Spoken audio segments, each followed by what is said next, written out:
Saludos, estimados alumnos, ¿cómo están? Nuevamente, nos toca trabajar los cursos de Geografía y Educación Cívica. No se olviden que este tema sí es un poco distinto a todos los temas que hemos visto antes. Si usted se percata, siempre que he comenzado algún tema de geografía especialmente, hemos hecho hincapié a conceptos anteriores, ¿no? Porque había un hilo conductor. Como que a partir de aquí ya hay una mayor diferencia con temas anteriores. De hecho, que hablaremos, por ejemplo, todavía bastante de la naturaleza en general, pero el día de hoy vamos a hacer mayor hincapié al aspecto biológico, ¿ya? Recuerda que la naturaleza tiene diferentes aspectos: el relieve, el clima, las masas de agua que vimos la semana pasada y obviamente pues la vida. Si usted gusta, podríamos mencionar estas cuatro esferas que componen justamente el planeta Tierra. A ver si recordamos algunas cosas de la primera semana. ¿Recuerda usted también cómo se le llama dentro del geosistema a aquel sistema o subsistema conformado por la corteza de la Tierra? A ver, vamos a ver qué tanto recuerdan de la semana uno. Estamos en la semana 9.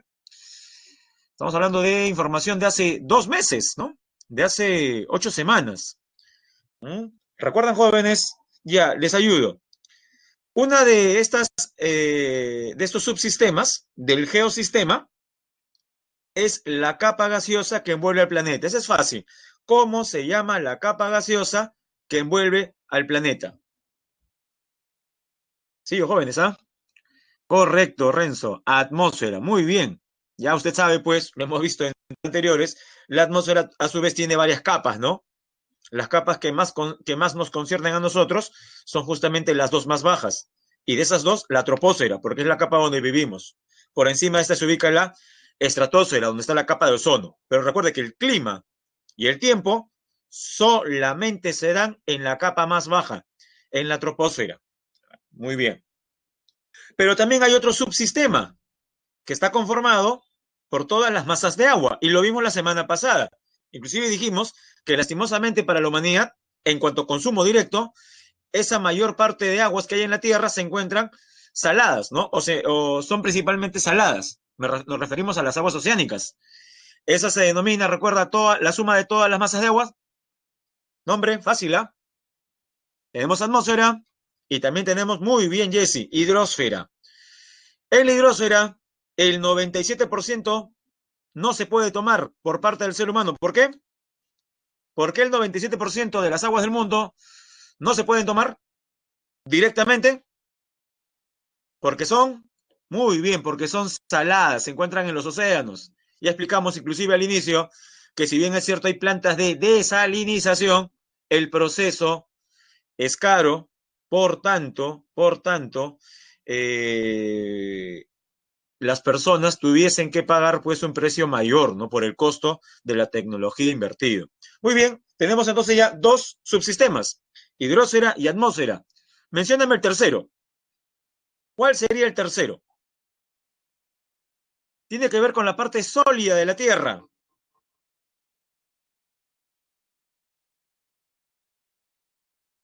Eh, pero recuerde que he hecho una mención.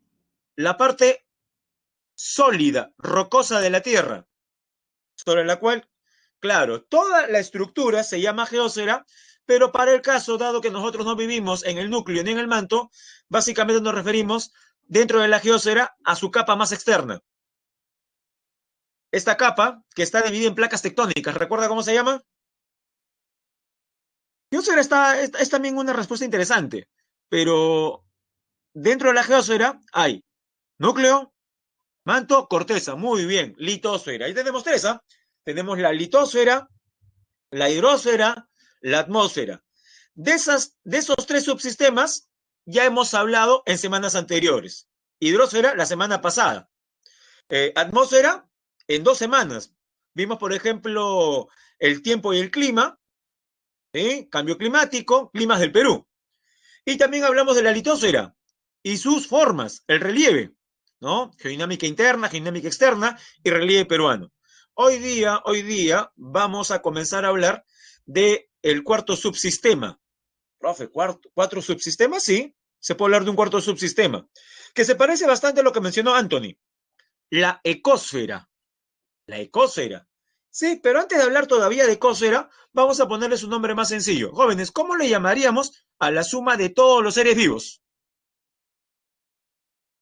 Porque cuando hablamos de ecosfera, eso ya implica relación entre. No, simplemente la suma de todas las plantas y los animales. Recuerde la misma terminación. Atmósfera, litosfera, hidrosfera. Correcto, Anthony. La biosfera. La biosfera es la suma de todos los seres vivos. Muy bien. Entonces, comenzaremos a hablar el día de hoy de la materia viva. Jóvenes, esta, recuerdo, fue pregunta de examen de admisión a San Marcos, pero allá por los años 80. Sí, hace muchísimo tiempo. Hace 4 décadas, jóvenes, pero vamos a ver si la hubiera respondido usted, ¿no? O de repente la respondió su papá o su mamá cuando postuló a la universidad. La pregunta es esta, sencilla, y es de biología, no de geografía, es de biología, pero tiene que ver con el tema. ¿Cuál es la unidad básica funcional de todo ser vivo? ¿Será el tejido? ¿El órgano? ¿El sistema como el digestivo? ¿El individuo? No, claro, ahí está la respuesta de Renzo y de Anthony. Muy bien, la célula. La célula es la unidad básica funcional de todo ser vivo, ¿no? Ortodoxamente se dice eso, ¿no? Salvo que nuevos estudios en biología me contradigan, pero creo que seguimos con esa respuesta, ¿no? La célula, la unidad básica. Usted diga, profe, ¿por qué menciona eso? Porque recuerde que en toda disciplina, en todo conjunto de conocimientos, hay que identificar la unidad básica de algo. Para a partir de esa unidad básica comenzar a qué cosa? A escalar y establecer niveles mayores de complejidad. Profe, no le entendí nada. Ya me refiero a lo siguiente. Si la célula es la unidad básica, ¿me puede decir cuál sería el segundo nivel? Se entiende que el segundo nivel sería el conjunto de células. Muy bien, es el tejido. ¿Estamos bien, ah? Felicitaciones a sus docentes de biología, ¿eh? No hay dudas ahí. Y el tercer nivel, jóvenes, primer nivel, la base, célula. El segundo nivel, tejido. El tercer nivel,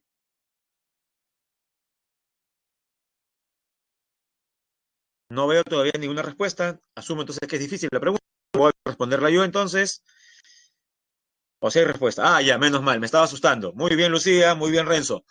Ah, el órgano, los órganos.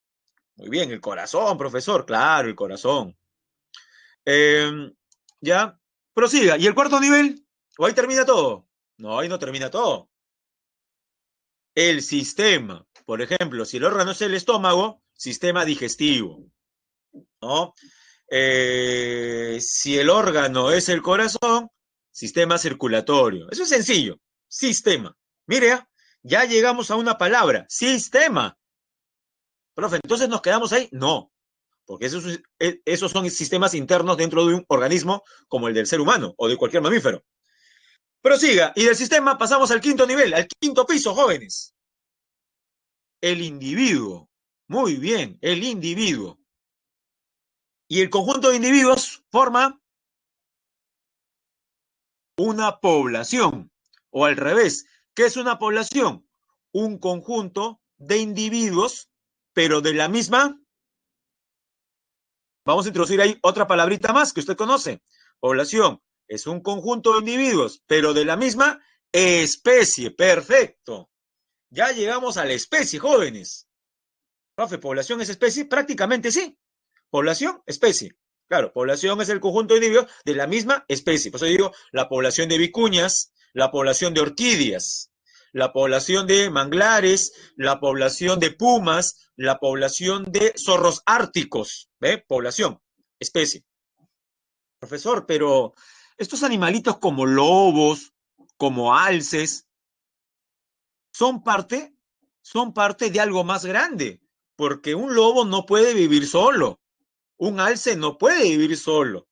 Por ejemplo, los alces, que son herbívoros, dependen de algún tipo de pasto, lo consumen y luego estos podrían ser víctimas de lobos que se encuentren por la tundra ártica y se los comen. Claro, esas ya son relaciones que muy bien, Lucía Anthony, que se dan dentro de una comunidad. ¿Qué es una comunidad? Un conjunto de poblaciones. O sea, hay varias especies. Si usted se percata, dígame una cosa bien sencilla. ¿Dónde habrá mayor diversidad? ¿En una población o en una comunidad? Está fácil eso, ¿no? ¿Dónde habrá mayor diversidad? En una comunidad. Claro, una comunidad es como un buffet. ¿Por qué, profesor? Porque hay de todo, pues. Usted que ha ido alguna vez a un buffet, ¿no?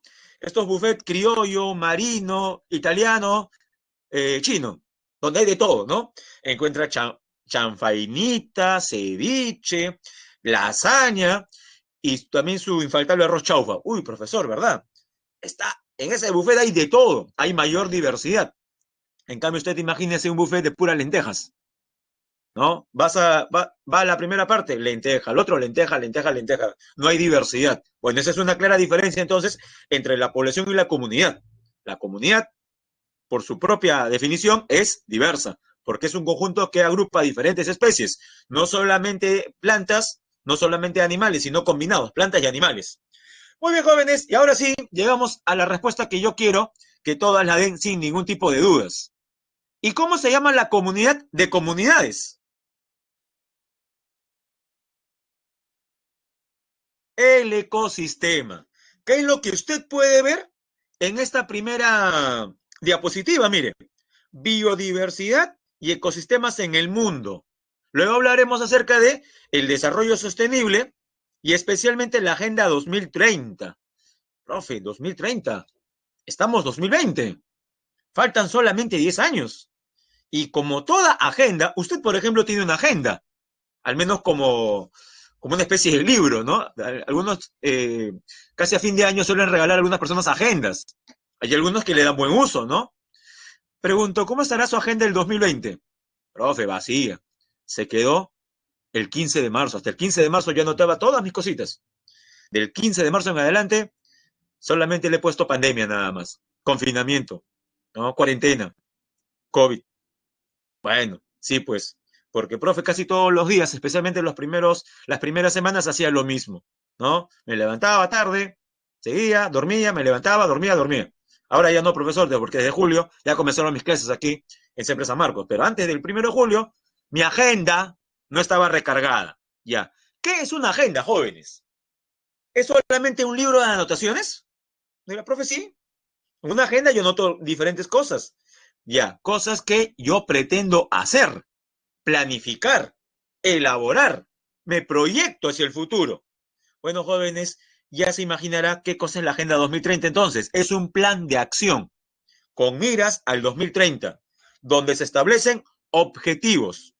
Como usted previamente a la clase repase el material y en el peor de los casos,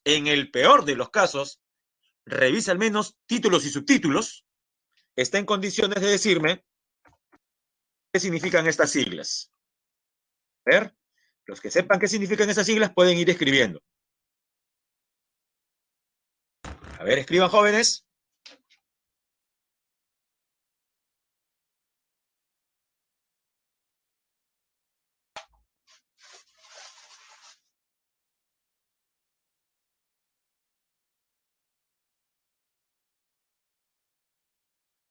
Muy bien, ya tenemos respuestas, ¿no?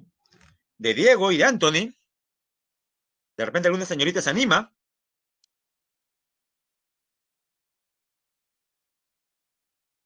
Muy bien. Eh, ODS significan Objetivos de Desarrollo Sostenible. Su propio nombre indica de qué trata. Objetivos de Desarrollo Sostenible. ¿Por qué, profesor?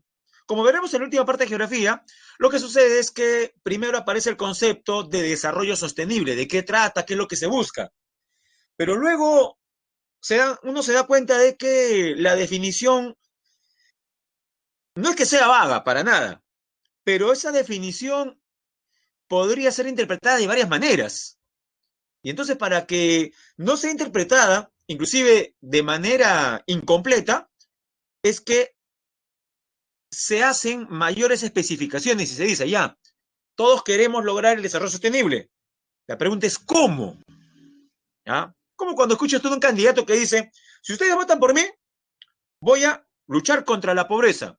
Si ustedes votan por mí, voy a mejorar la educación. Si ustedes votan por mí, vamos a acabar con la delincuencia, jóvenes.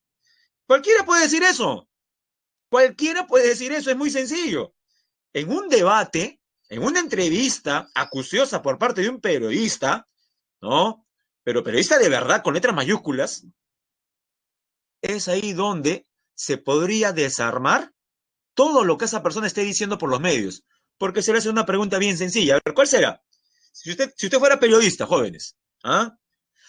Y hay un candidato ahí medio relajado, sospechoso, que tiene un pasado medio extraño, pero que bueno, tiene el derecho a postular. Y él dice que va a hacer un montón de cosas, que va a convertir al Perú en Suiza, ¿no?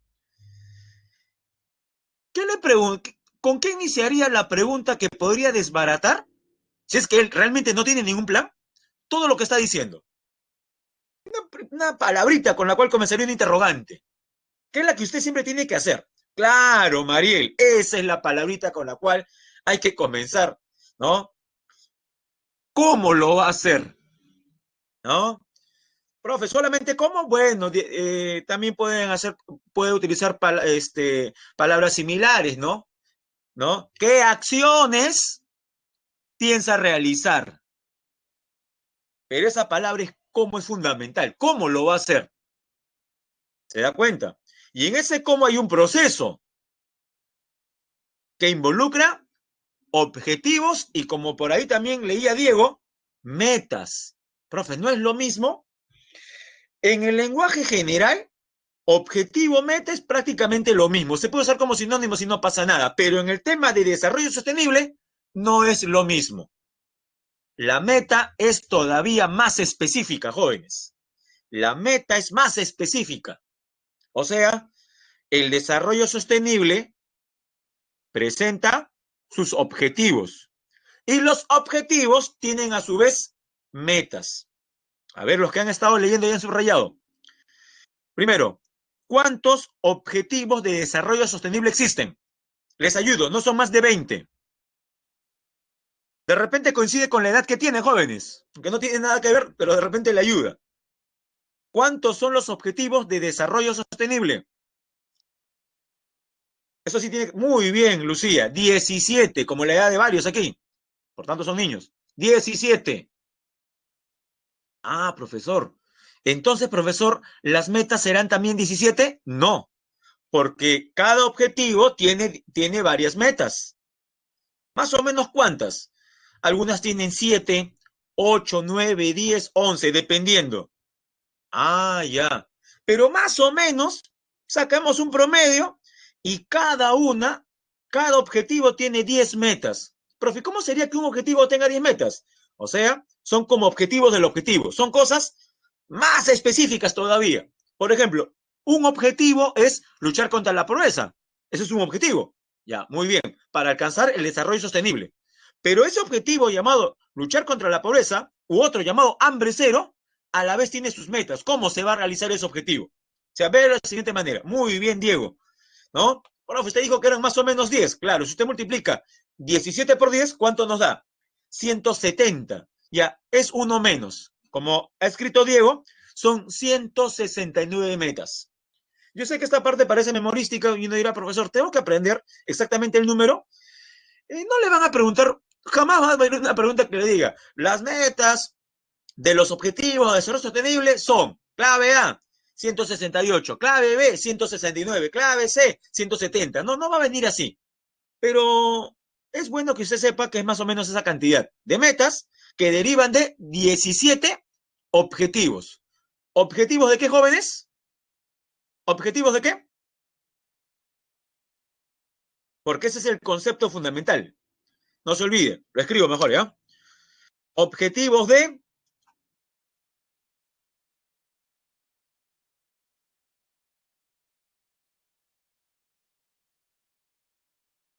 Ahí está. Objetivos de desarrollo sostenible. Era, profe, ¿qué es eso? Ya.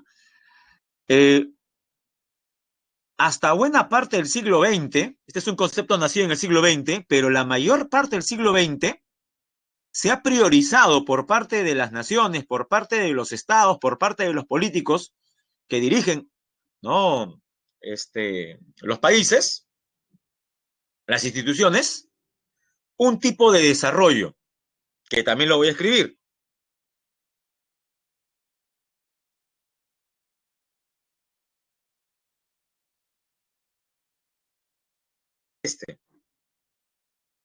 Desarrollo económico, o sea, aquel basado en indicadores como, jóvenes, díganme algunos indicadores macroeconómicos para cualquier país. ¿Cuáles son los que usted utiliza? Muy bien, PBI, ya, PBI, PBN, perfecto. ¿Ya?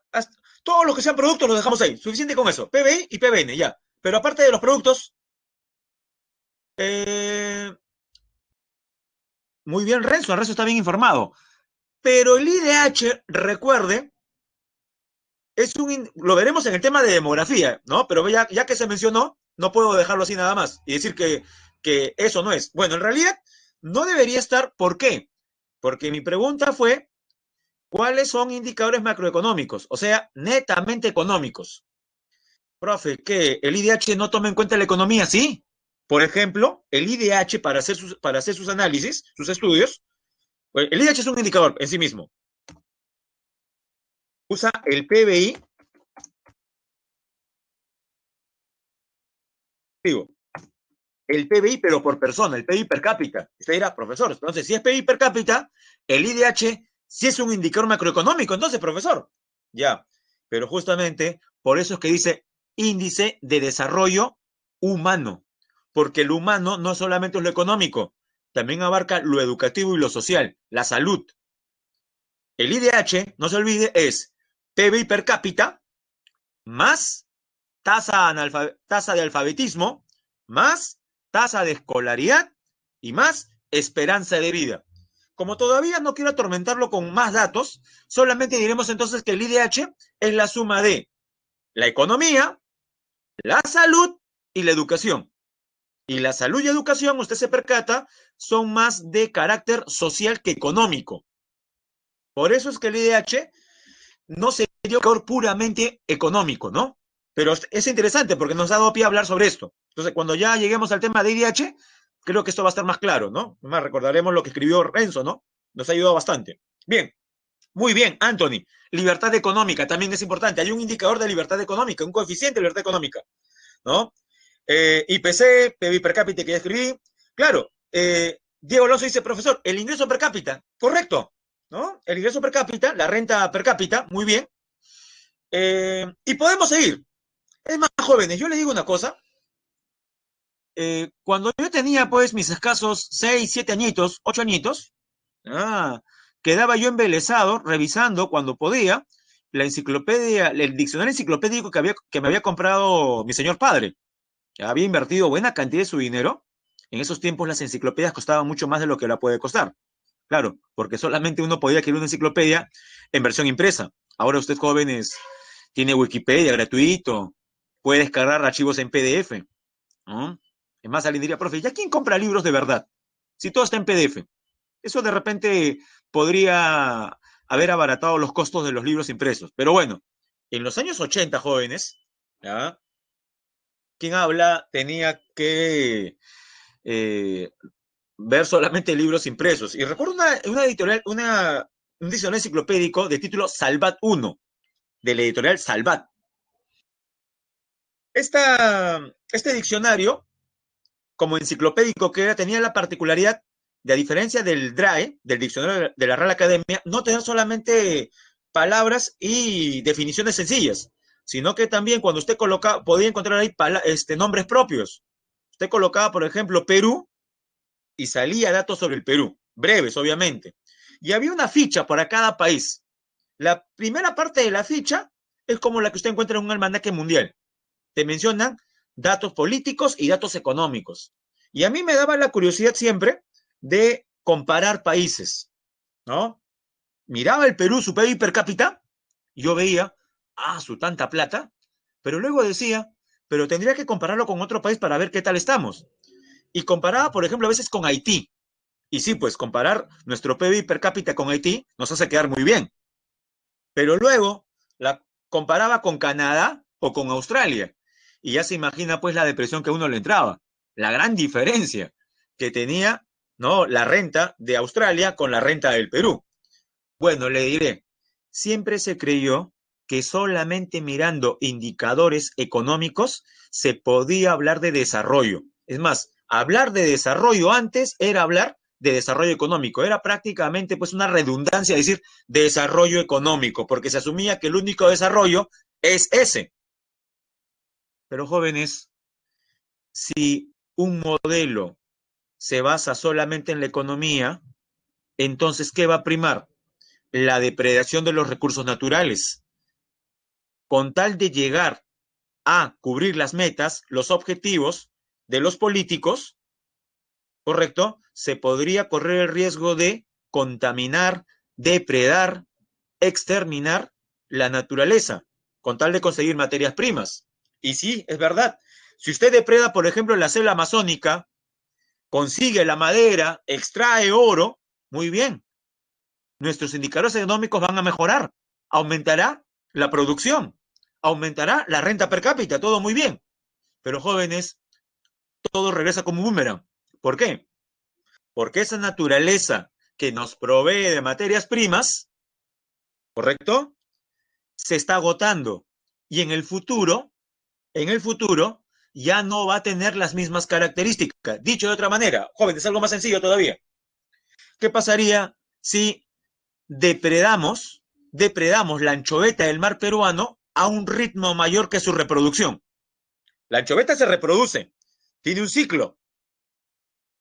¿Qué pasa si explotamos el recurso anchoveta en forma tan intensa, correcto, que no permitimos su propia reproducción? ¿Qué pasará con esa especie, jóvenes? Creo que es fácil deducir aquello, ¿no? Correcto. Desaparece, se extingue. Y cuando se extinga, jóvenes, ya no va a haber anchoveta que pescar. Profesor, pero le sacamos provecho nosotros, pues. Ese es el problema, que somos muy egoístas. Nosotros, en tiempo presente, nuestra generación. Y nuestros hijos, y los hijos de nuestros hijos, profe, ya no verán anchoveta. Ellos van a ser perjudicados.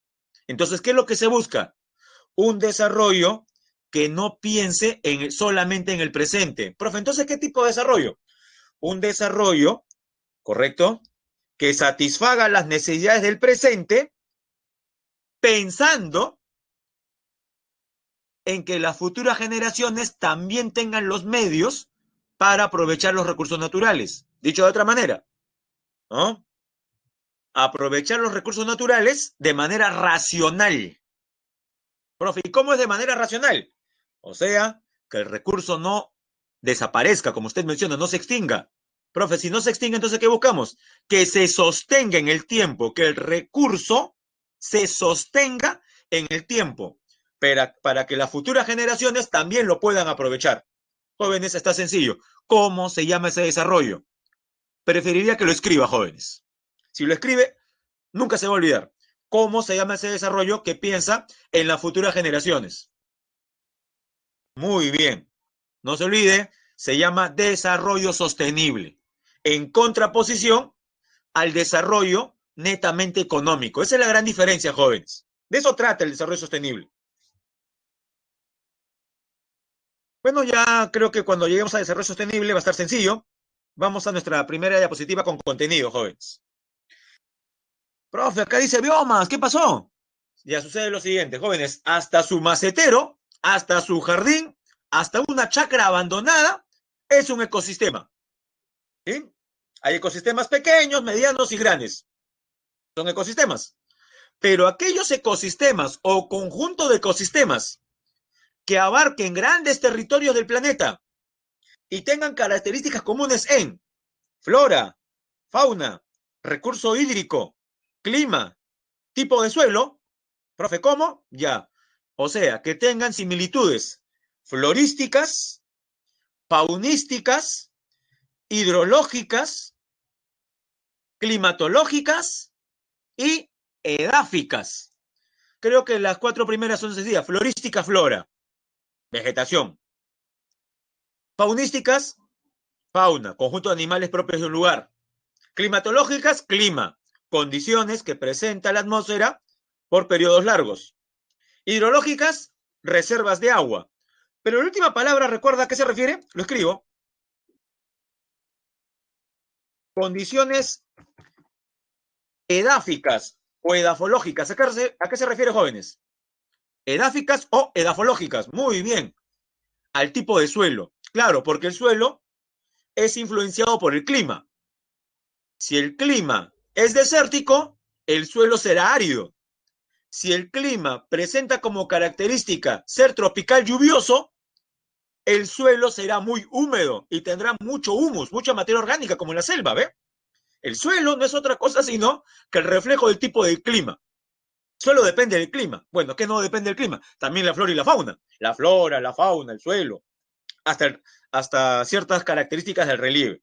Muy bien, entonces, al conjunto de ecosistemas que ocupan un gran territorio y presentan características comunes en flora, fauna, agua, clima y suelo, ¿cómo se le conoce, jóvenes? Y está como título.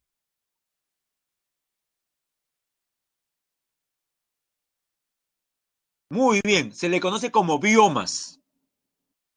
Profesor, pero yo he buscado en Wikipedia Sabana y dice que es un ecosistema. Total, también es un ecosistema. Así que no hay problema.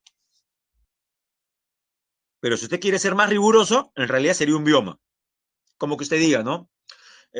Un perrito, te dice, ¿es un mamífero? Sí, es un mamífero. Pero dentro de los mamíferos hay varios tipos, ¿no? ¿Qué tipo de mamífero? Es un canino. Ah, verdad. Porque usted diga que un perro es un canino, no deja que sea un mamífero. Y viceversa. No es exclusivo. Entonces, vamos a verlo como biomas, ¿ya? Dice, sobre la superficie terrestre existen grandes espacios con similares condiciones climáticas, lo que determina entre ellos semejanzas ecológicas, con presencia de comunidades de animales y plantas comunes. Estos espacios son denominados biomas, como ustedes pueden ver ahí. Ahí está. Tipo de biomas según el clima. Climas cálidos, bosque tropical, sabana. Bosque tropical es lo que usted conoce como selva. Climas secos, el desierto. Climas templados, bosque templado, pradera, estepa. Las estepas son tipos de praderas. Climas fríos, taiga, tundra, alta montaña como las cordilleras y las propias regiones polares. Y a la derecha usted puede ver con colores la distribución de los diferentes biomas, ¿no? Por ejemplo, de amarillo aparecen las sabanas tropicales, de, de color violeta oscuro, las tundras, tanto árticas como alpinas, de color rojo, las selvas tropicales.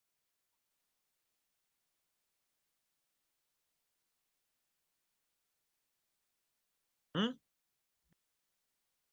Bueno, antes de proseguir, ahora sí, recuerden que mientras uno está explicando, es complicado estar revisando en tiempo real lo que está en el chat.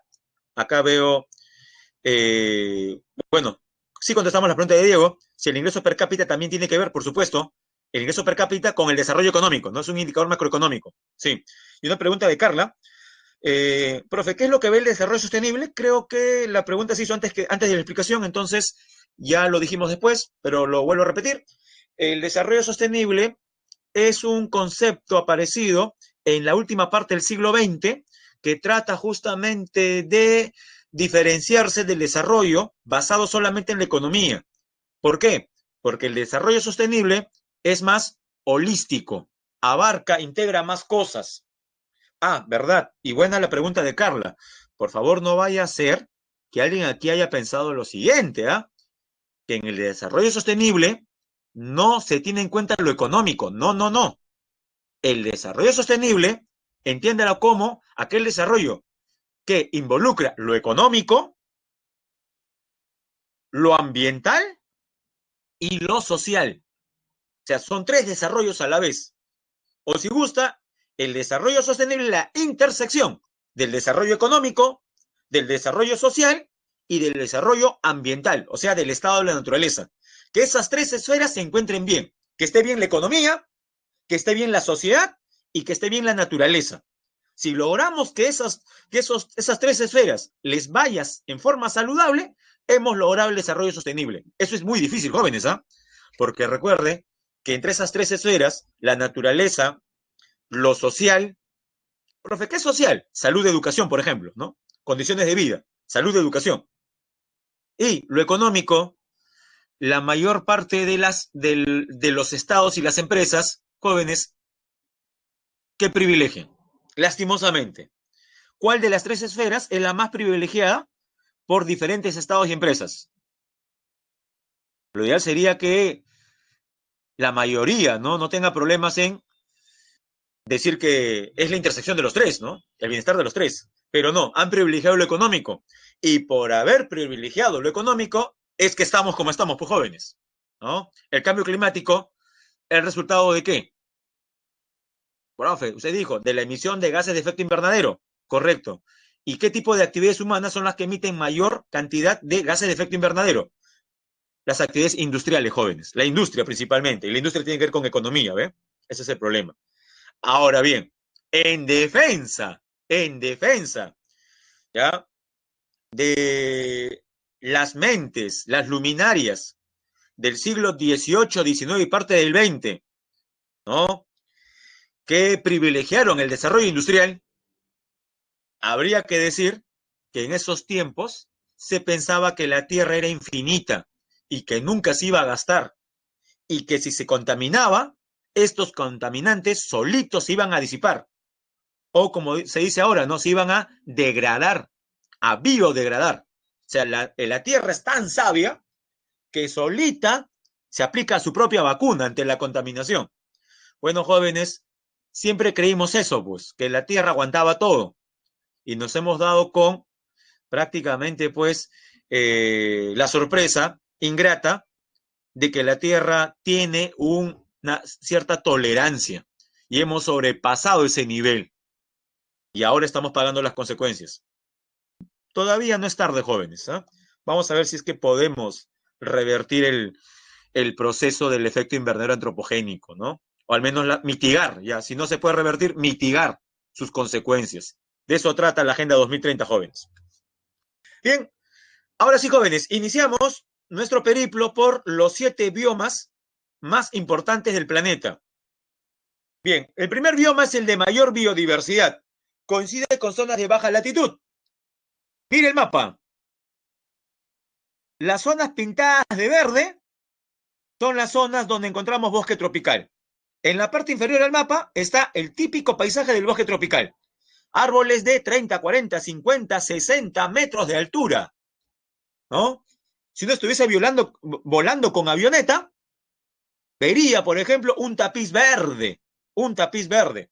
Ni siquiera se ve el suelo desde arriba, ¿no? Por la copa frondosa de los árboles. Y ya en la parte inferior, jóvenes, puede ver algunos animalitos, ¿no? Se puede ver ahí un panda, tal parece dormido sobre un tronco. Vemos también al tucán, al tigre. Profe, el tigre no es de la sabana. El tigre principalmente lo ubicamos en la selva. A ver, jóvenes, cómo van sus conocimientos sobre grandes felinos. Los tigres, principalmente en la selva de qué continente se encuentran. ¿Qué continente? Los tigres. Muy bien, de Asia. Jóvenes, con tal de aprender, podemos utilizar diferentes estrategias. Recuerde su lectura, recuerde su visualización en película, ya, de la obra El libro de la selva. ¿Recuerda? El libro de la selva, Mowgli, el jovencito criado por lobos y perseguido por ya se me olvidó el nombre del tigre, ¿no? Había un tigre que se lo quería comer, ¿no? ¿Recuerda? Ya. Todo eso ocurre justamente en el bioma llamado bosque tropical, pero no de Sudamérica. O sea, no es selva amazónica. No es tampoco la selva de África. Es la selva de la parte sur de Asia. Profe, ¿y en qué países encontramos esa selva? En la India, Bangladesh, China, Tailandia, Vietnam, Indonesia. O resumimos, India, China e Indochina, la península. Esa zona tiene bastante bosque tropical. Características jóvenes. Ubicación. Lo encontramos entre los 0 y 10 grados de latitud norte y sur. Jóvenes, a ver, una pregunta que tiene que ver con la semana número 2 y hasta 1 también. Si un lugar se ubica entre 0 grados y 10 grados, ya sea norte o sur, es un lugar de alta, mediana o baja latitud. Muy bien, de baja latitud porque está cerca al Ecuador. No se olviden, los bosques tropicales se ubican cerca al Ecuador, en zona tropical.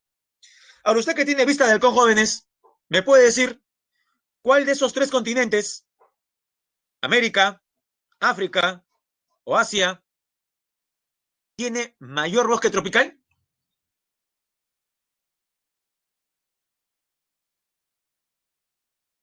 Claro, habría que tener una chuleta en el ojo para no darse cuenta que es América, mire. Es más, profe, yo no veo ya, porque no ven, ¿ya? Mire todo esto.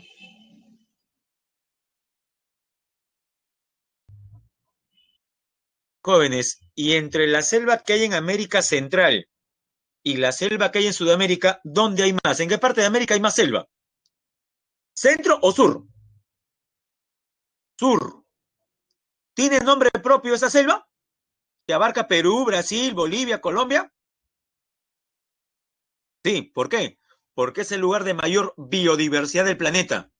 Correcto, la Amazonía, la selva amazónica, la selva amazónica. Muy bien, la Amazonía, el Amazonas, muy bien. Profe, pero no se olvide, no solamente existe selva amazónica, también hay selva centroamericana. Centroamericana, sí, Nicaragua, Honduras, Guatemala, el sur de México. Eh, ¿Alguien recuerda qué maravilla del mundo moderno se encuentra en México? Así como Machu Picchu es una maravilla, es una de las 7 maravillas, hay una maravilla en México que corresponde pues a una pirámide maya. ¿Recuerda el nombre?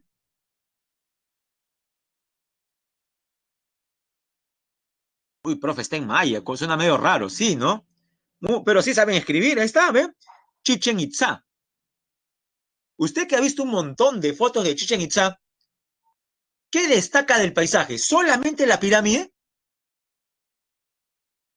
¿De qué están rodeadas Chichen Itza y el resto de pirámides? De abundante vegetación. Ya, eso es selva también. Pero claro, no es selva amazónica. Esa selva justamente centroamericana que llega hasta el sur de México. Toda esa parte es selva también. Hay selva en el centro de África. A ver, dígame el mamífero más grande de la selva africana. Y por su mayor corpulencia sería el rey de la selva, jóvenes. Le correspondería el título del rey de la selva. Por favor, cuidado con lo que va a escribir, ¿ah? Además, hasta me da miedo mirar ya. Voy a tapar los ojos, creo. Cuidado con lo que va a escribir. ¿Quién sería realmente, tomando el tamaño que tiene este mamífero, considerado el rey de la selva? Por favor. Si alguien estaba escribiendo el león, no, nadie ha escrito, menos mal el león. Ahí ya sí, habría que... ¿Se puede sacar alumnos acá? Sí creo, ¿no? No, no, no, jamás lo sacaríamos, ¿ya? Profe, George, ¿cómo que George? No, ya. Anthony, Joshua, menciona... Ah, sí, han puesto león, ¿ah? Ahí han puesto león. Me imagino que Carlos está bromeando, ¿no? Está bromeando. Jóvenes, menos mal que he hecho la pregunta. Yo no pensaba ni hacerla, a pasar a la siguiente. Jóvenes, el hipopótamo, que he visto por ahí.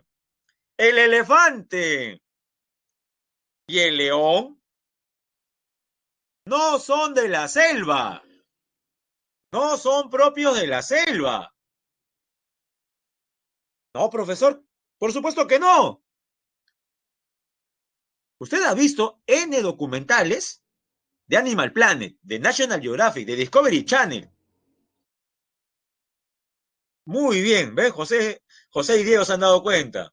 Son de la sabana africana. Profe, ¿la sabana? Sí. ¿O no se ha percatado que los leones, los hipopótamos o los elefantes transitan por un territorio donde no abundan árboles? ¿Dónde ha visto usted en documentales de África que los elefantes suelen estar la mayor parte de su tiempo derribando árboles? Lo que hacen es estar en un terreno llano. Hay árboles, sí, pero dispersos. Y lo que abunda en ese terreno llano es un pasto alto, de más o menos 1,20 m y hasta 1,5 m. Un ecosistema donde aparecimos como especie o donde nos desarrollamos como especie. ¿Cómo así, profesor? Un ancestro que tenemos, ¿no? Es el Australopithecus, que tuvo al inicio vida arborícola. Cuando se producen cambios en el clima, este Australopithecus se ve en la necesidad de bajar del árbol, porque ya no puede saltar de un árbol a otro árbol. ¿Por qué, profesor? Porque esa selva, ese bosque tropical está cambiando, y ahora los árboles están más separados. Ni con garrocha va a saltar de un árbol a otro árbol, pues jóvenes. Ah, ¿verdad, no? ¿Y ahora qué tiene que hacer? Tiene que bajar del árbol. Algunos van a caer de 20 metros, como tal parece sucedió con Lucy, ¿no? Una especie, por ejemplo, de autopsia, tengo entendido que tal parece que Lucy murió producto de la caída de un árbol a gran altura. ¿Y por qué buscaban, profesor, bajar? Porque ya se había acabado el alimento en el árbol donde estaban, tenían que bajar y tenían que buscar otro árbol. Y en ese ir de un árbol a otro árbol, tuvieron que transitar por la sabana, por pastizales. Y estando en la sabana, jóvenes, con pasto de más de 1,20 m, su locomoción en 4 extremidades tenía un problema. ¿Cuál será, jóvenes? Imaginen usted movilizándose en 4 extremidades y el pasto es de 1,20 m. ¿Cuál será el inconveniente? Ahora vamos a ver las respuestas. Muy bien, la visión. Antes de seguir explicando, hay una pregunta de Oriana. Profe, ¿y el tapir? El tapir sí es de la selva, pero no africana. ¿Ya? El tapir es de la selva sudamericana, es de la Amazonía. Lo encontramos tanto en la selva alta como en la selva baja. Pero su región propia es más la selva alta en el Perú. ¿Ya? Es de la selva en todo caso. Bien. Ah, ¿verdad? ¿No, profe? Nos ha dejado con la duda. Y entonces, ¿cuál es el animal que podría ser considerado rey de la selva? Joven, no hay para comenzar, no hay ningún rey. ¿Ah? Esas son denominaciones que nosotros hacemos. ¿Ya? No hay ningún rey. De nuevo, el elefante es propio de la sabana, jóvenes. El elefante, el hipopótamo, las jirafas, los avestruces, los pavos reales, las gacelas, los impalas, son propios de la sabana. Profe, pero yo he visto en un documental que entraban a la selva. Claro, no hay un límite. O joven, ¿usted cree que a un animal de la sabana se le prohíbe ingresar a la selva colindante porque no tiene pasaporte o visa? Jóvenes, son animalitos. Los animalitos pueden migrar de un bioma a otro bioma, pero siempre va a haber un bioma de donde son más característicos. Un ejemplo muy claro, y lo veremos la próxima semana, creo. Nuestro oso de anteojos.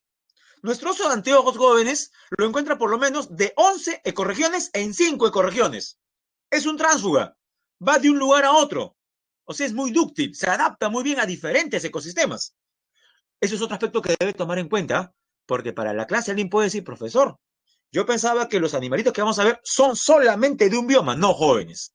Los animales pueden ir de un bioma a otro, pero va a haber un bioma donde sean más característicos y haya mayor población. A eso me refiero, a eso me refiero. Ya. Para terminar el asunto, jóvenes, de los Australopithecus, en medio minuto, respondo a la pregunta ya. Jóvenes, el animal más corpulento, más importante de la selva africana es el gorila. El gorila sí vive en la selva africana, igual que el mandril, igual que los chimpancés. Ellos sí son de la selva. En cambio, el león, el leopardo, el guepardo son de la sabana. Ahora, para terminar mi alocución con respecto a lo que me hablaba acerca de el Australopithecus. Jóvenes, por ahí muy bien mencionó Anthony que el problema que tenían los primeros Australopithecus al transitar por la sabana era la visión. Claro, si no pueden ver en el horizonte, podrían ser víctimas de depredadores. Jóvenes, con esto termina esta parte. Dígame, el Australopithecus entonces se vio obligado a qué, jóvenes? Si estaba en cuatro extremidades, ¿qué acción realizó para tener mejor visibilidad, mejor horizonte visible? Esto lo vio, me imagino que en historia universal. Claro, pasar a ser bípedo, caminar sobre dos extremidades. Eso ocurrió en la sabana, pues jóvenes. Eso pasó en la sabana, que es el ecosistema que veremos después. Es más, jóvenes, hay un animalito en la actual sabana africana de pequeño tamaño y a pesar de pararse en dos extremidades, no logra ver el horizonte visible, pero utiliza su larga cola, la enrosca como si fuera un resorte y sobre esta cola, no, a manera de resorte, logra, por ejemplo, ¿no? A ver, los que están viendo, por ejemplo, la pantalla, a ver, mire, todo lo que tengo que hacer para que entiendan, ¿ya? De lo que están, por ejemplo, ahí escondidos bajo la maleza, agarra y se impulsan con la cola y levantan el cuello y por fin pueden observar. Y hasta hacen sonidos para que el resto de sus amiguitos puedan transitar, dado que no hay ningún depredador. Muy bien, ¿no? Nos referimos, como dice Diego, a los suricatas, ¿no? ¿Sabes lo que es un suricata, no? ¿Sabes lo que es un suricata? Ya, miren, lo que tengo que hacer. Timón, ¿no? Timón, ya, ese es un suricata, ya, miren. El timón es un suricata, ya, ¿no? Como eso no se va a olvidar. O sea, Timón es de la sabana, pues nadie va a decir que Timón es de la selva. Clima tropical, cálido y húmedo. Flora, no se olvide, lo subrayamos. La selva, el bosque tropical, no se olvide, tiene la mayor diversidad del planeta. La mayor diversidad de plantas primero. Árboles, caoba, bambú, cedro, heveo, caucho, epífitas, lianas, palmeras. Se cultiva café, cacao, plátano, vainilla, pimienta. Fauna, lo mismo. La mayor diversidad de animales. Animales, gorilas, chimpancés. Estos son en África principalmente. Monos menores, los que abundan en Sudamérica. El mono tití, el maquizapa, el mono choro de cola amarilla que aparece en una moneda de sol conmemorativa, etc. Los perezosos, venados, antílopes, tigres, profe tigres, sí, en Asia. Jaguares en Sudamérica. Otorongos también le decimos, loros, colibríes, lagartos. A ver, una pregunta de cultura general, jóvenes. ¿Cuál es el lagarto más grande del planeta?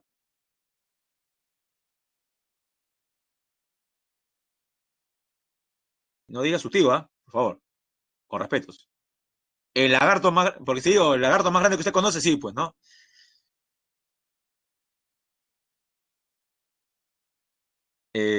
Técnicamente, jóvenes, el cocodrilo no es un lagarto.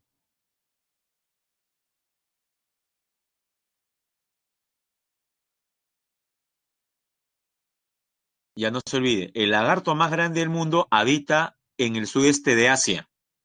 ¿Dónde? En Indonesia. Indonesia es un archipiélago formado por más de 7.000 islas. Ajá, muy bien, Julio, muy bien, Juan.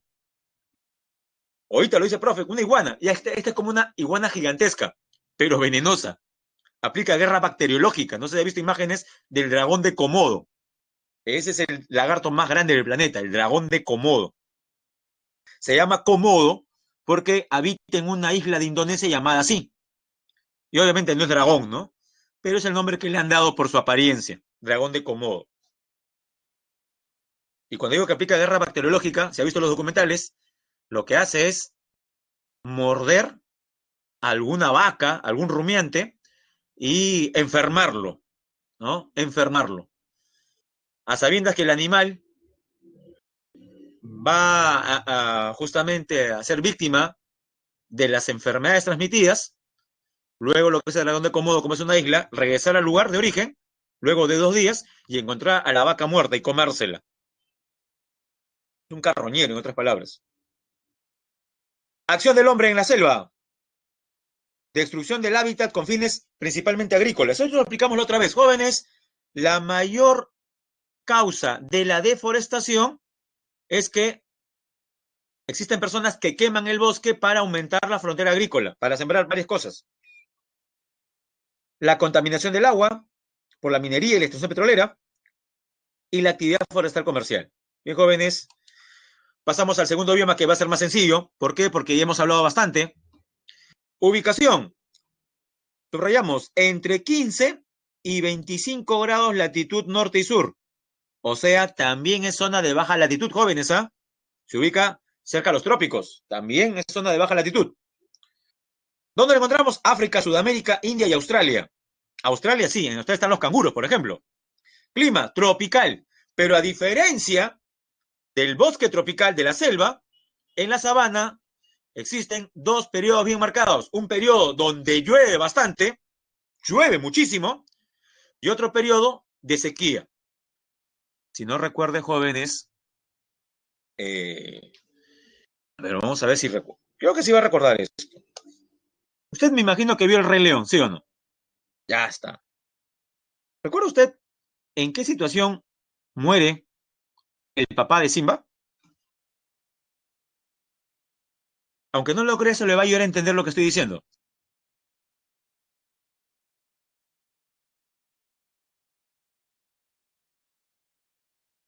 No me diga profesor porque su hermano lo empujó.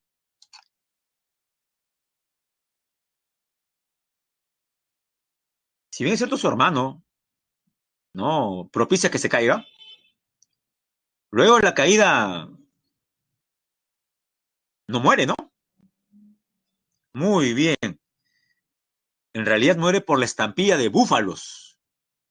Imagínense, miles de búfalos a tropel. Esa es como una planadora. Muere aplastado. Muere aplastado. Ya, ahora fuera de broma, jóvenes, ese aspecto aprovechémoslo. Realmente, en las sabanas africanas, los grandes mamíferos como ñus, búfalos, ¿no?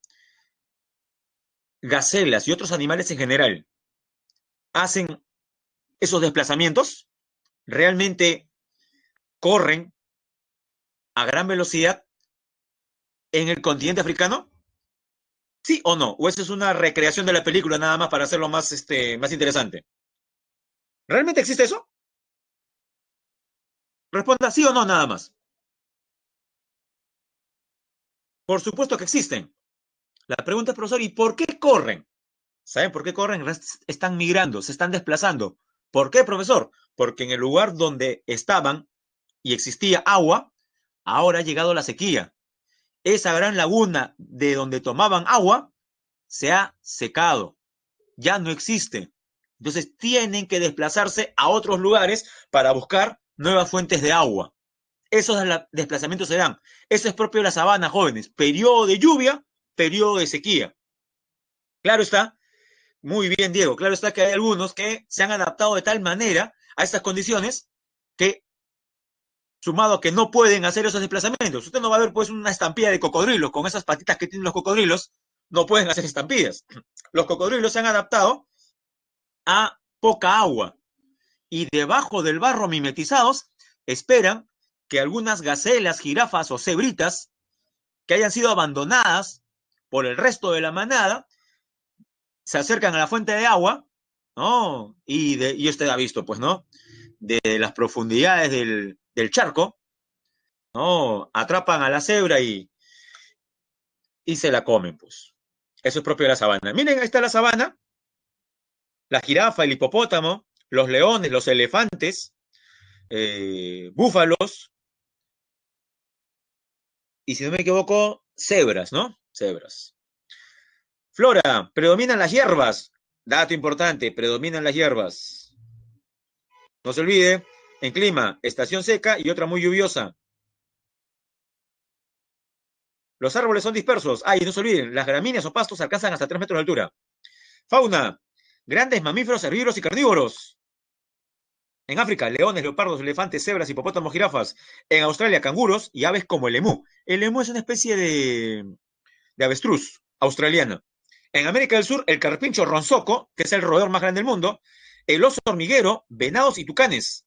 Acción del hombre, actividades agropecuarias, incendios provocados en los campos, la caza ilegal especialmente en África, por el marfil de los elefantes, por las pieles de leopardos y por el cuerno de rinocerontes. El sobrepastoreo. Pasamos ahora al bioma que mejor conocemos. ¿Por qué aseguro yo que este es el bioma que usted mejor conoce? ¿A qué se deberá, jóvenes? A ver. ¿Por qué estoy tan seguro que este es el bioma que usted mejor conoce? Porque vivimos en un desierto. No se olvide. Lima se ubica en un desierto. Ah, hay un dato que creo que nunca le mencioné a lo largo este, del ciclo. Creo que no. Jóvenes, Lima es la segunda ciudad más grande del planeta, ubicada en un desierto. Estamos a 1 millón nada más de llegar a ser la primera ciudad. La primera es el Cairo, capital de Egipto, a orillas del río Nilo. El Cairo tiene poco más de 11 millones de habitantes. Lima está cerca de los 11 millones ya. O sea que de repente en lo que va de la década, de los 20, haya que cambiar lo dicho, ¿no? Y digamos, ¿no? Lima, la ciudad más grande del mundo ubicada en un desierto. En un desierto. Bueno, jóvenes. Ah, claro, y no se olviden, ¿no? También menciona Diego acerca de la novela de Moisés, ¿no? Sí, pues también corresponde al desierto. Ubicación. Subrayo. Se ubica más o menos a 30 grados latitud norte y 30 grados latitud sur, muy cerca de los trópicos. También hay desiertos fríos, sí. Estos se ubican entre 35 y 55 grados norte. Destaca un desierto frío, el desierto de Gobi, que abarca China y Mongolia. Clima, árido y seco, desierto. Flora es escasa y encontramos cactus, paleras, nopales. Fauna, animales adaptados, por ejemplo tenemos camellos, serpientes, escorpiones, ciempiés, coyotes, halcones, camaleones, tarántulas, buitres y ratas canguro.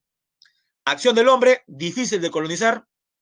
Bueno, difícil, menos para nosotros, ¿no? Nosotros los limeños hemos dominado el desierto prácticamente. Habitan pastores seminómadas. Jóvenes, ¿cómo habremos dominado el desierto? Que la Municipalidad Metropolitana de Lima creó, no me equivoco en la gestión del alcalde Castañeda, el parque temático del agua. Eso debe llamar a algún tipo de sorpresa afuera, ¿no? Que en un desierto se encuentre el parque temático del agua más importante de Sudamérica. Pero bueno, no sé si hay que reír o llorar por eso, ¿no? Desarrollo de minería, y en los oasis se practica la agricultura de cereales, etc. Siguiente, la pradera. Profe, ¿cómo es una pradera? Ahí está la foto, jóvenes. ¿Quién no quisiera estar ahí? Oh, escuchando clase en la pradera, contemplando el cielo totalmente azul y al fondo de las montañas, con la clásica casita de madera. ¿Recuerda cuando usted dibujaba en el colegio, ¿no? En arte, todo lo pintaba de verde, con su laguna, sus patitos y todo lo demás. Bueno, lo más probable es que haya dibujado una pradera. Con los conejitos. Ubicación, entre 30 y 50 grados latitud norte, o sea, latitud media. Clima, templado. Las praderas son templadas. Flora, pradera con gramíneas perennes. Cuando usted vea gramíneas se refiere básicamente a pastos, ¿ya? Y otras herbáceas, escasos arbustos y árboles. Ya, ¿cuáles destacan? Ajenjo negro, espiguilla azul, gajea, cola de venado, hierba de búfalo, tiene nombres medio raros. Cola de caballo. Fauna. En América del Sur, vizcachas, liebres, zorros, perdices. En América del Norte, bisontes, caballos salvajes todavía. En Australia, canguros rojos. Y en África, casi los mismos que encontramos en la sabana. Cebras, jirafas, leopardos, leones. Acción del hombre, ya jóvenes. El dato más importante con respecto al hombre sobre las praderas, ¿cuál es? Que son los biomas de mayor producción agropecuaria. Son los más utilizados por la agricultura, las praderas, por sus condiciones. Mire si no en el mapa de Sudamérica, ¿qué país está más pintado? A ver, los que tienen vista del lince. En Sudamérica, la parte verde corresponde principalmente a qué país? Que hasta hace 100 años era conocida como la despensa del mundo, el granero del mundo, la carnicería del mundo. Argentina y sus famosas pampas. Las pampas argentinas no son desiertos, ¿ah? Las pampas argentinas son las praderas de ese país. De ahí que sea una potencia en cereales y en carnes. Bosque templado, como su nombre lo indica, se ubica en zona media, en 30 y 50 grados de latitud. En Sudamérica, ¿dónde lo encontramos? Al sur de Argentina y Chile, pero como usted puede ver en el mapa, abunda más en el norte, Norteamérica, Europa y Asia. Clima, templado subhúmedo a templado húmedo, o sea, templado. Flora, predominan árboles caducifolios. ¿Qué significan árboles caducifolios? Árboles cuyas hojas se van a caer. Y como se van a caer, estas se van a secar en el suelo. Y cuando, jóvenes, llegue el verano y los rayos solares, desde luego, incidan en forma vertical, jóvenes, ¿qué pasará con esas hojas secas acumuladas? Con rayos de luz acercándose a la vertical. ¿Qué ocurrirá, jóvenes? Se prenden y se generan, ¿qué, jóvenes? Como en California, como en España. ¿Cómo se llaman los incendios forestales de origen natural? Eso se da más aquí en bosques templados.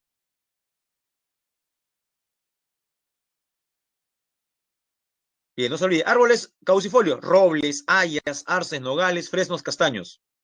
Fauna, ardilla gris, ciervos de cola blanca, lobos, liebres, mapaches. Los mapaches son infaltables. Cigarras, topos, linces, zorros. Acción del hombre. Ya. Si las praderas son los biomas de mayor producción agropecuaria, los más usados para agricultura y ganadería, jóvenes, los bosques templados son los biomas de mayor población humana. ¿Qué, profe, el hombre vive en el bosque templado? No. Arrasamos los bosques templados y los hemos convertido en ciudades. Tanto así que hay muchas ciudades, por ejemplo, estadounidenses, que todavía tienen en los bordes bosque templado que quedó. Y como todavía tienen algunos suburbios de Estados Unidos bosques templados cercanos, es que es muy común escuchar noticias como que, a ver, jóvenes, ¿qué pasaría si usted estudiando en la noche escucha pues que su tacho de basura es removido? ¿En qué animalito aquí en Lima pensaría que haya sido causante de que su tacho de basura se haya removido? Profe, el perro, un gato o hasta una rata. En el peor de los casos, la rata, ¿sí o no? Ya, pero, ya, claro, eso es acá en Lima, porque estamos en un desierto, pues. Pero si viviésemos en un suburbio estadounidense, como el de las películas, ¿ah? Como la casa de Homero Simpson, suburbio, ¿qué animales, aparte de los mencionados, podrían ser los responsables de estar revisando nuestra basura? Ah, profe, ¿no? A Oscar le gusta la buena música, muy bien, ¿ah? Ya, este, profe, ahí sí, ardillas. Profe, qué suerte, una ardilla. Hasta ahí es suerte. Un mapache. Ya no da mucha suerte, ¿ah? Porque si un mapache lo ataca, lo manda al hospital. Profe, son pequeños, sí, pero son bravos. Son silvestres, jóvenes, los mapaches, ¿ah? Profe, ¿qué más? Tiene suerte. Un venadito. Imagínese un venadito cerca a su casa. Y por venado no me refiero a su amigo, por si acaso, ¿eh? Hablo venado, es verdad. Ya, ¿qué más? Aparte de un venadito, profe, y el premio mayor, como han escrito, un oso. ¿Usted se imagina un oso, no? Ahí buscando comida, ¿no? Y no piensen en Winnie Pooh, por favor. Un oso buscando comida en su basural. Ya, también zarigüeyes, tiene razón, también zarigüeyes. Ya, ese tipo de situaciones ocurren porque esos suburbios se ubican en zonas que fueron bosque templado. Ahora ya sabe por qué encontramos bastantes animalitos en películas estadounidenses de ese tipo. La mayor parte de las ciudades de Estados Unidos se han desarrollado sobre bosques templados, no se olvide. Pasamos a la siguiente. La taiga. ¿Qué es la taiga? Mire, abarca principalmente el norte del mundo. Alaska, Canadá, Europa y Rusia. Taiga, jóvenes, como puede ver en la imagen, son los bosques de coníferas. Aquí están totalmente verdes y amarillos, y acá cubiertos por la nieve porque están cerca de los polos. Veamos de frente qué le parece. Clima frío. Flora. Mire estos animales, o mejor dicho, estos árboles en flora. Pinos, abetos, píceas, especialmente los pinos. Fauna. Jóvenes, producto del frío, algunas especies son migratorias y las que no pueden migrar, ¿qué hacen? Lo que hacen algunas personas en su cama, hibernan. Pero eso sí hibernan de verdad, jóvenes. Son animales que se meten a su guarida, a su cueva, y durante 2, 3 meses no consumen absolutamente nada. Pues, los seres humanos no podemos hacer eso, ¿no? A ver, intente usted ir a un buffet, comer todo lo que pueda y luego decir, voy a dormir durante 2 meses. Me despiertan, por favor, ¿ah? Me avisan, ¿ah? Ya está. Usted no puede hacer eso, jóvenes. ¿Ah? Los osos pueden hacer eso, las marmotas pueden hacer eso. Se han adaptado justamente al clima de la taiga. Taiga es bosque de coníferas. Acción del hombre. Animalitos. Osos pardos, lobos, zorros, renos, ciervos rojos, alces, liebres, ardillas, comadrejas, martas y bisones. Tala descontrolada, caza de animales por su piel, incendios forestales, contaminación del suelo por la minería. Y jóvenes, finalmente, el más frío de todos, la tundra. Clima muy frío y gélido. Flora, poca flora, musgos, líquenes, pastos, juncias, gramíneas. Fauna, interesante, renos, caribúes, zorros árticos, lobos, bueyes almizcleros, osos polares, o sea, osos blancos, y algunas aves. Recuerde que así como hay tundra ártica, la tundra de montaña se llama alpina, donde encontramos cabras montañeses y ovejas. Acción del hombre, destacan los esquimales que han colonizado la zona, especialmente Groenlandia y Canadá, la caza ilegal, el cambio climático que está acabando con el permafrost. ¿Qué es el permafrost? Es el suelo congelado. Ahora se está derritiendo. Y jóvenes, para pasar a las preguntas, no se olvide lo que explicamos al inicio. ¿Qué es el desarrollo sostenible?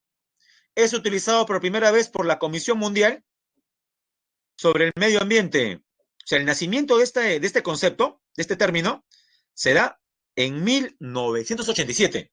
Comisión Mundial sobre el Medio Ambiente y el Desarrollo de la ONU. En un informe llamado Nuestro Futuro Común. Documento. También conocido como el informe Brundtland. ¿Qué se menciona en este informe? Vea lo que está en azul. En cursiva y entre comillas. Está en manos de la humanidad asegurar que el desarrollo sea sostenible. Ajá, sostenible. Es decir, asegurar que satisfaga las necesidades del presente, sin comprometer la capacidad de las futuras generaciones para satisfacer las propias. Componentes de desarrollo sostenible. Voy a ampliar la imagen. Ahí están los 3 componentes, jóvenes. Mire, tenemos el componente ambiental, o sea, la naturaleza. Ahí va uno. El componente sociocultural, sociedad. Aquí está. 2. Y 3, porque también es importante, el componente económico. La intersección de las 3 esferas es el desarrollo sostenible.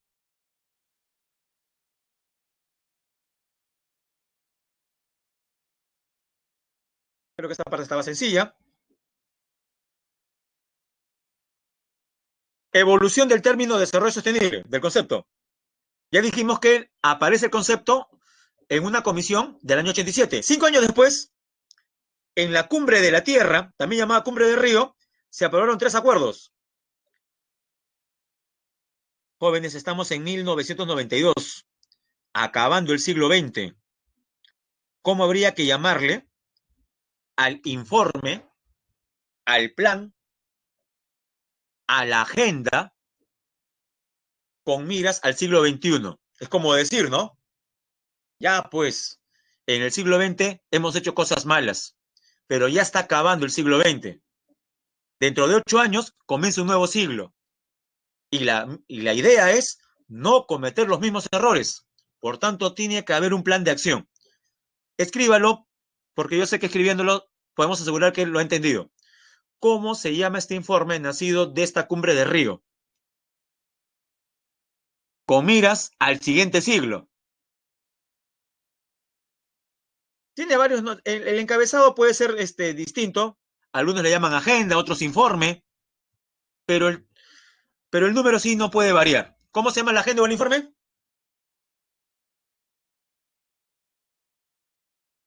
Ya no se olviden. Le puede llamar Agenda 21 o Informe 21. Luego, 20 años después, jóvenes, de Río, también llamado Río más 20, 2012, se aprobó un plan de acción llamado El futuro que queremos, donde se postula una economía verde, luchar contra la pobreza y mire, reconocimiento de la importancia y la utilidad de un conjunto de objetivos de desarrollo sostenible. O sea, aquí aparecen los ODS, los Objetivos de Desarrollo Sostenible, basados en la Agenda 21. O sea, hasta ahora, ¿qué cosa teníamos? Solamente la Agenda 21. En la cumbre Río más 20 se van a apuntalar, se van a mencionar qué objetivos deben tener este tipo de desarrollo. Y jóvenes, hace solamente 5 años, en la Asamblea General de la ONU del 2015, se aprueba otro informe más, transformar nuestro mundo. Miren el nombre de estos informes, ¿no? El futuro que queremos, transformar nuestro mundo. Y se adopta un documento que pasaría, ¿no? Pasaría a reemplazar la Agenda 21. Claro, ya que estamos en pleno siglo XXI, llamarlo Agenda 21, y se llama Agenda 2030. O sea, objetivos y metas a cumplir hasta el 2030. Ya nos quedan 10 años. ¿Cuáles son? Ya, Agenda 2030, plan de acción en favor de las personas, el planeta y la prosperidad. Mire, son 3 aspectos, ¿a? Personas, planeta, prosperidad. Profe, personas, lo social. Planeta, lo ambiental. Prosperidad, la cuestión económica. 3 esferas. Objeto, fortalecer la paz universal dentro de un concepto más amplio de la libertad, erradicación de la pobreza en todas sus formas y dimensiones, incluida la pobreza extrema. Plantea 17 objetivos con 169 metas que abarcan las esferas económica, social y ambiental. Entraron en vigor el 1 de enero del 2016 y rigen hasta el 2030. Jóvenes, ¿usted cree que podamos cumplir alguna de estas? A ver, veamos, para resolver las preguntas. Ya. Jóvenes, la primera, fin de la pobreza. ¿Cree que podamos lograr este objetivo al 2030? Difícil, ¿no? A ver, vayamos por el 2. Hambre cero. 3. Salud y bienestar. 4. Educación de calidad. 5. Igualdad de género. Ya como se ha percatado, estos 5 primeros tienen que ver más con la esfera personal.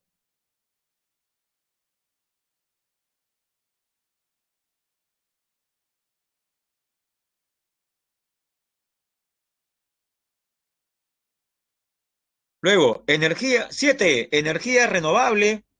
8, trabajo decente. 9, no, industria e innovación. 10, reducción de las desigualdades. 11, ciudades.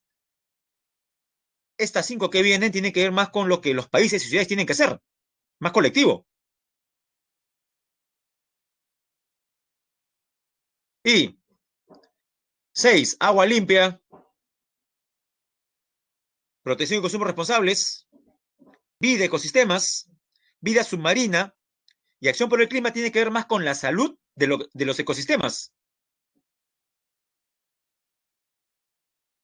Y los últimos dos, paz, justicia, instituciones y alianzas para los medios, tiene que ver con aterrizar, ¿no?, a las políticas para conseguir todo lo anterior. Bueno, son distintos objetivos, está bien difícil, jóvenes. Vamos con las claves. Pregunta número 1. Sí, la verdad que está bien difícil, ¿eh? Bueno, yo les hice escuchar la otra vez declaraciones de Donald Trump, ¿no? Con personas como Donald Trump, eso está bien difícil, ¿eh? Si era difícil, ahora está más difícil. Y recuerde algo, ¿ah? En noviembre podría reelegirse Donald Trump, ¿ah? Cada vez Trump acorta la diferencia con su rival, Joe Biden. Jóvenes, estas elecciones no solamente son importantes para son importantes para el mundo. Hay que estar presente en lo que ocurra el 2 de noviembre. Falta poco ya, mire, 2 de noviembre. Estamos a menos de 2 meses de elecciones en Estados Unidos. Parecía que Donald Trump perdía la reelección, porque había mucha diferencia, por lo menos 15 puntos.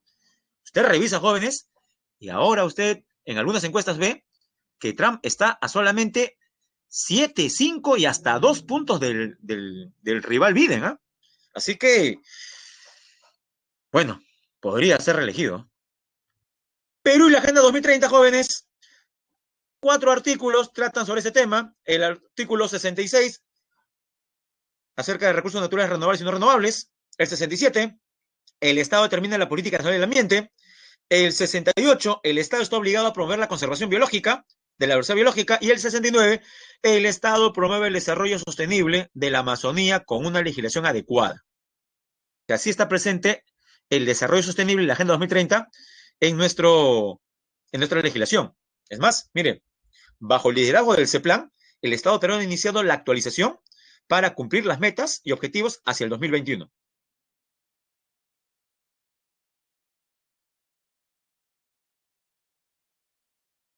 Jóvenes, vamos a la primera pregunta. El Sahel. Profe, ¿qué es el Sahel? Es la zona que se ubica al sur del Sahara. El Sahara es un desierto. El Sahel no lo es. A ver, ¿el Sahel qué sería, jóvenes? ¿Cómo se llaman estos ecosistemas ubicados entre las selvas y los desiertos? Llueve la mitad del año, la otra mitad no llueve. Abunda la vegetación de pastos. ¿El Sahel qué sería, jóvenes? Aunque no se dice en la pregunta, pero claro, el Sahel es una sabana, jóvenes. El Sahel es una sabana. Viven 60 millones de personas ahí, ¿ah? ¿Eh?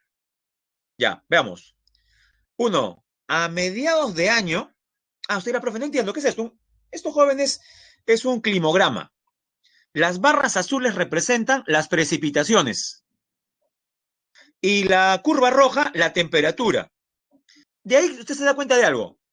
Jóvenes, las lluvias y la temperatura son inversa o directamente proporcionales. O sea, cuando más llueve, la temperatura es más alta o más baja. Si usted compara ambos indicadores, es inversa. Claro, ese es propio de la sabana. Ese es propio de la sabana. Dice, a mediados de año, mira, acá está la mitad de año, se registran los valores más bajos de pluviosidad. Jóvenes, jóvenes, ¿qué significa pluviosidad? Sinónimo, se mide con el pluviómetro. La pluviosidad, ¿a qué se refiere? Muy bien, a la lluvia, a la precipitación. Se le está diciendo, a mitad de año se registran los valores más bajos de lluvia. Eso es verdadero, ¿no? Y acá está, es verdadero. Dos, las dos variables usadas presentan una relación directamente proporcional. Jóvenes, ¿verdadero o falso? ¿Verdadero o falso? Falso. Es inversa. Tres, la temperatura y la precipitación favorecen el crecimiento de pastizales. Verdadero. En la segunda mitad del año, o sea, la segunda parte, la temperatura muestra una tendencia creciente. Jóvenes, en la segunda mitad del año, ¿qué pasa con la temperatura? ¿Aumenta o disminuye? Mire, mire la curva. En la segunda mitad del año, la temperatura aumenta o disminuye. como usted puede darse cuenta en la curva, disminuye. O sea, no es creciente. Por tanto, también es falsa. La clave correcta entonces, ¿cuál sería? Verdadero, falso. Marcamos la letra C. Esta pregunta estaba más difícil, ¿ah? Había que ver varias cosas. La C. Pregunta 2. Esta es más sencilla, jóvenes. La marta es un mamífero de 50 centímetros de longitud que posee un pelaje espeso y suave de color marrón oscuro. Habita generalmente en bosques de coníferas, o sea, taiga, y mixtos, en regiones europeas como Escandinavia. Escandinavia, jóvenes, es el norte de Europa, Noruega, Suecia, Finlandia. Sin embargo, esta especie es amenazada. Principalmente, ¿por qué? Jóvenes, ¿cuál es el peligro que amenaza a este animalito? La clave sería la letra B. Marcamos la B. Muy bien. Claro, la B. La caza dirigida a la obtención de insumos para la industria peletera. Profe, no entiendo. Pieles, la industria de pieles. La marta, el bisón, son muy cotizados. 3. La Tierra contiene una variedad de plantas con estructuras que acentúan su sobrevivencia y crecimiento bajo diferentes condiciones ambientales. A ver, relacionemos. Bosque tropical, ¿con cuál? Con la B. Las plantas alcanzan alturas de 60 metros para competir por la luz solar. Pradera, ¿con cuál?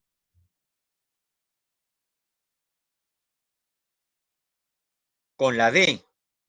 Desarrollar sus hojas desde la base. Pasto, pues, ¿no? Tupido. Desierto. Carecer de hojas para reducir la pérdida de agua. Y jóvenes, las plantas en el desierto intercambian las hojas, ¿por qué? Porque si las plantas en el desierto conservan las hojas, pierden agua, pues. Las hojas han sido reemplazadas ¿por qué, jóvenes? Los cactus, ¿qué tienen en vez de hojas? Claro, ¿qué tienen las cactáceas en vez de hojas? Espinas. Eso es típico del desierto. Y el bosque templado, subsistir durante el invierno dejando caer su follaje, aunque eso genera luego incendios forestales. Jóvenes, entonces el sería 1B, 2D, 3C, 4A. Marcamos entonces la letra B. Y la última, jóvenes, durante la celebración del Foro Político de Alto Nivel, evento anual en el que se evalúan los avances de la Agenda 2030, la ONU afirmó que la desigualdad, mire el dato, la desigualdad hace que los pobres y marginados tengan menos oportunidades de salir de la pobreza. En el marco de los ODS, identifique los enunciados correctos relativos a esta advertencia del ente supranacional. La reducción de las desigualdades es un ODS contemplado en la Agenda 2030. Eso es verdadero, ¿no? La agenda plantea objetivos y metas circunscritos a la esfera económica. Solamente la esfera económica, falso. Son tres esferas: económica, social y ambiental. Esta es falsa. La desigualdad es un problema que dificulta la consecución del objetivo número 1. ¿No? ¿Cuál es el objetivo número 1? Fin de la pobreza. Y el crecimiento económico es suficiente para reducir, poner fin a la pobreza. No, lo económico no es suficiente. Bien, jóvenes, ¿cuáles serían entonces verdaderas? La 1 y la 3, ¿no? 1 y 3. La clave sería la B. Bien.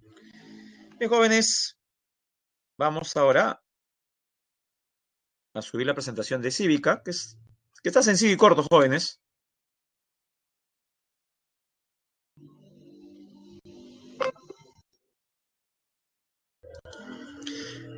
La semana cívica, jóvenes, esta 9 sí tiene que ver bastante con las anteriores, ¿ah? Tiene que ver bastante. A ver, le hago recordar. Para la UNESCO, la diversidad cultural es una fortaleza o es una amenaza. Repito, para la UNESCO, la diversidad cultural es una fortaleza o es una amenaza para los pueblos. ¿Qué dice? No escribir toda la palabra, ponga F o A nada más. F si es fortaleza o A si es amenaza. Muy bien. Fortaleza, fuente de desarrollo. Cambio la pregunta y dígame, ¿los estados en general, los políticos en general, siempre han pensado lo mismo? ¿Que la diversidad cultural es fuente de desarrollo? ¿Sí o no? No. Es más, durante buena parte de la historia republicana de nuestro país, nuestros políticos han creído que la diversidad cultural es un lastre, es una carga pesada que hay que acabar, no exterminando la población, sino propiciando su mestizaje. Jóvenes, eh, usted sabe que hace más o menos 150, 160 años, ¿no? Aunque el plan finalmente no se desarrolló como ellos querían, se favoreció la llegada de colonos desde el centro de Europa con la idea que estos, al llegar al centro del Perú, propicien un mayor mestizaje.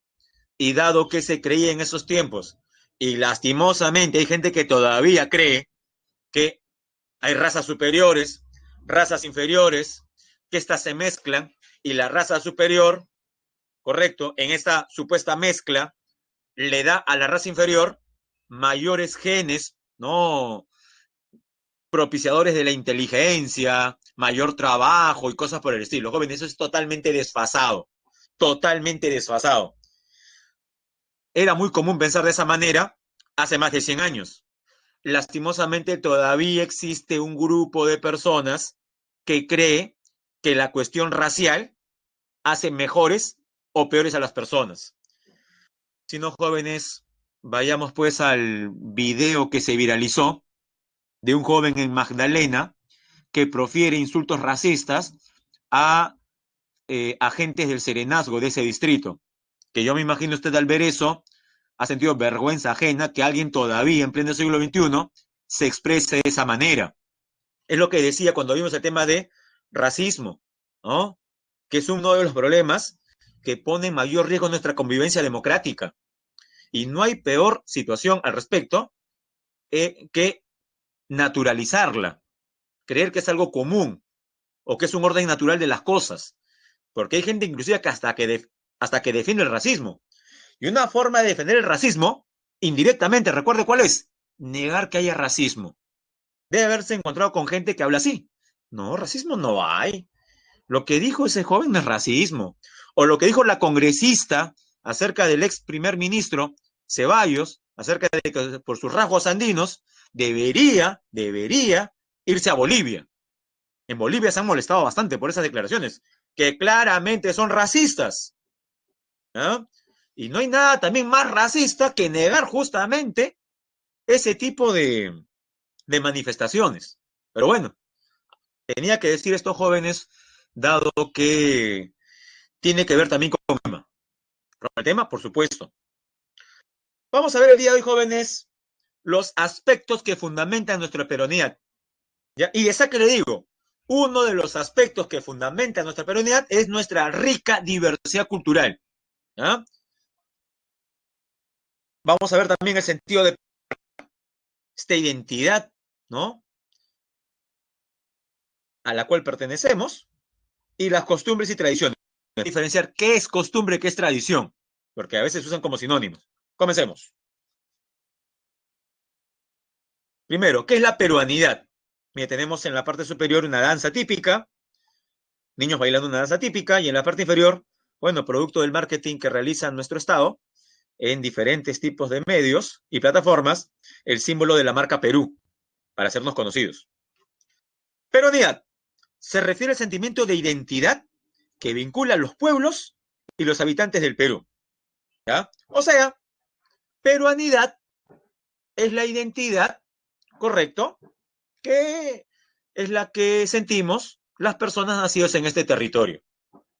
Si usted busca el término peruanidad en el diccionario de la RAE, no lo va a encontrar, porque es una construcción nuestra, pues. Profe, entonces podríamos llegar a decir, profesor, sintetizando, que peruanidad es identidad peruana. Claro, es identidad peruana, peruanidad. En realidad, cualquier población podría crear eso, ¿no? No sé si lo habrán creado, pero los chilenos podrían decir chilenidad, la identidad de ser chileno, ¿no? Eh, y así por el estilo, ¿no? Bueno, acá le decimos nosotros peruanidad, es la identidad. ¿Qué más? Se basa en el afecto hacia sus tradiciones, y esto es importante, jóvenes. Si bien eso nos encanta ver cómo nuestros hermanos de Puno o cualquier peruano baila, por ejemplo, en la fiesta de la Candelaria o como en Chincha, ¿no? Y en zonas de Ica y Lima en general, se baila, por ejemplo, danzas afroperuanas. O sea, nos gusta eso, ver y practicar ese tipo de tradiciones. Otro aspecto importante es que estas poblaciones tienen fe en su destino. O sea, profe, ¿cómo es la fe en su destino? Pensar que nuestro futuro común va a ser mejor y las cosas pueden mejorar. Es lo que usted escucha bastante en los medios con respecto al momento en el que vivimos, ¿no?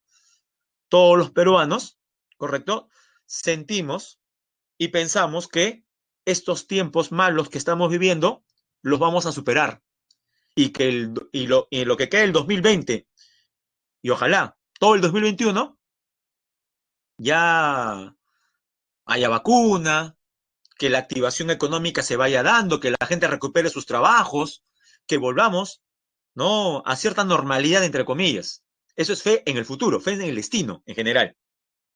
Ahorita el futuro más inmediato es superar la crisis, jóvenes.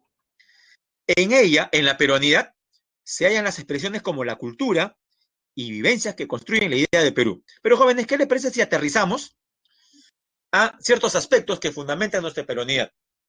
Vamos a mencionar por lo menos 6.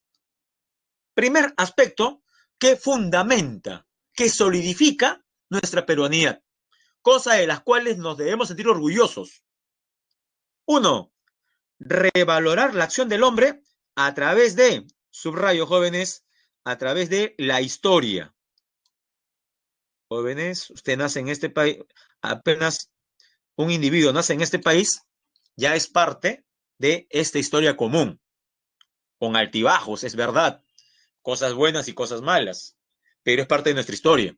Por eso es que nosotros, sin haber vivido la guerra del Pacífico, sentimos pues todavía como un gran dolor en el corazón que la guerra se ha desarrollado de esa manera, que se hayan tomado acciones por algunos de los políticos, ¿no?, que se han tomado malas decisiones. Usted que ha visto cómo se desarrolló la guerra contra Chile, se percata que no solamente la guerra la perdimos por aspectos positivos de los propios chilenos para ellos mismos, sino también por cierta desunión entre nosotros, rivalidad entre Cáceres y Piérola, por ejemplo, ¿no? Bueno, a pesar que ha pasado, que ha pasado bastante tiempo, no intento aquí, por ejemplo, inocular revanchismo ni nada por el estilo, pero jóvenes, uno ve nuestra historia y nos duele todavía ver el nuevo mapa del Perú. Usted compara con el mapa de la República al inicio, en 1830, 40 y 50, y nuestro territorio era más grande, y lo compara con el de ahora. ¿Qué pasó? Tratados mal firmados, mal negociados, guerras perdidas. Tenemos historia común. 2. Reconocimiento del valor de las ciudades pre- y postcolombinas. Bueno, las postcolombinas se refiere a las ciudades fundadas por los españoles, ¿no? La Fundación Española de Arequipa, de Cusco, de Lima. A ver, una pregunta de cultura general peruana, jóvenes. ¿Cuál fue la primera ciudad fundada por los españoles en el Perú? Tiene que ver con este segundo aspecto, jóvenes, ¿no? Porque la segunda parte dice reconocimiento del valor de las ciudades pre y post. Si no me equivoco, esta fundación se da en el tercer viaje, ¿no? Es parte del tercer viaje de Pizarro. Claro, en lo que ahora es la región Piura. Aunque Pizarro la va a denominar San Miguel de Tangarará. Claro, San Miguel, ¿no? San Miguel de Tangarará. Existe, por supuesto, ¿no? Por supuesto que existe. Pero también pre. A ver, algunas ciudades precolombinas. Profe, Cusco. Claro, el ombligo del mundo. ¿Qué más? A ver, jóvenes, la capital del antiguo imperio Wari. ¿Cuál sería? A ver, ese sería un ejemplo de ciudad precolombina. La capital de lo que fue Wari. En Ayacucho, correcto, ¿no? Provincia de Huanta. Creo que se lo he olvidado. Lo escribo, ¿ya? Iñaque, ciudad precolombina. Ahora, jóvenes, mis tiempos cuando yo me preparaba para ingresar a la universidad, así como usted, en historia se preguntaba, ¿cuál es la ciudad más antigua del Perú? Y como Caral todavía no había sido descubierta, teníamos que responder. O bueno, o sí había sido descubierta, por si acaso, no soy tan viejo. Sí había sido descubierta, pero todavía no se había llegado a la conclusión de que Caral era la ciudad más antigua. ¿Entonces qué respondíamos nosotros? La respuesta era la capital de Nazca. ¿Recuerda la capital de Nazca? También sería una ciudad precolombina. Claro, ¿ven? Muy bien. Cahuachi, Caral, Cusco, Viñaque, ¿no? Chan Chan, la ciudad de barro más grande. Son ejemplos de ciudades precolombinas. Vamos al tercer aspecto. Hay bastante de qué sentirse orgullosos de la historia milenaria que tenemos, no solamente republicana, pero jóvenes, hay que ser francos aquí. Cuando estamos frente a un extranjero y hablamos de historia, inflamos más el pecho por qué parte de nuestra historia. ¿Por la republicana? ¿Por la colonial? ¿O por la prehispánica? Si vimos la historia prehispánica, colonial y republicana, y estamos en una discusión con otras personas de otro país acerca de historia, que mi historia es mejor que la otra, jóvenes, hay que ser francos. Nos sentimos más orgullosos de nuestra herencia prehispánica, ¿no? Es verdad, porque alcanzamos grandes, sí, pues, ¿no? Pudimos alcanzar grandes logros ahí, ¿no? Una gran civilización. 3. Valorar las técnicas de los antiguos peruanos en la agricultura. A ver, jóvenes, de nuevo, los Tiahuanaco, ¿qué crearon para combatir las heladas? Esa es una técnica agrícola. Los Tiahuanaco, también llamados guaruguarus. Ah, bueno, o al revés, ¿no? Muy bien, que lo digan primero en nombre autóctono. Ya, los camellones también, ¿no? Guaruguarus o camellones, muy bien. Otra, y los chimú hicieron chacras hundidas para aprovechar la napa freática. Nombre, con H, chacras rectangulares hundidas para que aflore el agua subterránea. Los huachaques, otra herencia de la cual hay que sentirse orgullosos. O los Nazca, las galerías filtrantes.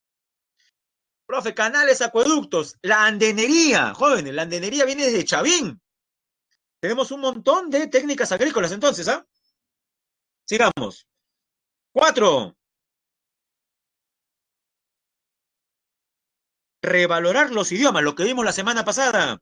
48 idiomas autóctonos existen en el Perú. 4 en la sierra, 44 en la selva. Revalorar los idiomas. Lastimosamente, jóvenes, censo tras censo, ¿qué es lo que está pasando con las lenguas autóctonas, incluido el quechua y el aymara, que son las más habladas? ¿Están aumentando o disminuyendo de hablantes? ¿Qué está pasando con las lenguas nativas? Lastimosamente está disminuyendo. Una de las pocas que está aumentando es el shipibo-conibo. Tal parece que hay que replicar, ¿no?, el plan que se está haciendo con el shipibo-conibo, que ha aumentado por lo menos 11.000 hablantes en 10 años, ¿ah? El shipibo-conibo, pero la mayor parte está disminuyendo. Hay que evitar eso, ¿no?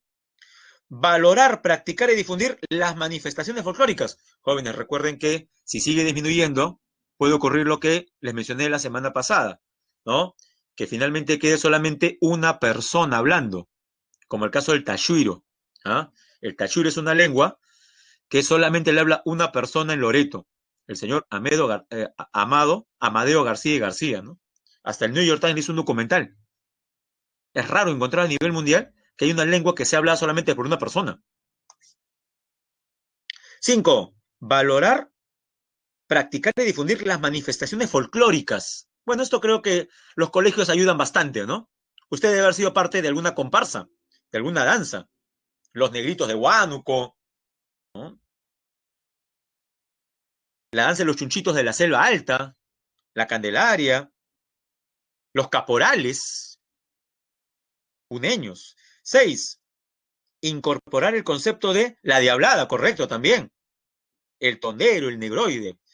Incorporar el concepto de interculturalidad. Jóvenes, la interculturalidad tiene como base fundamental ¿qué tipo de relación entre culturas? ¿Vertical u horizontal?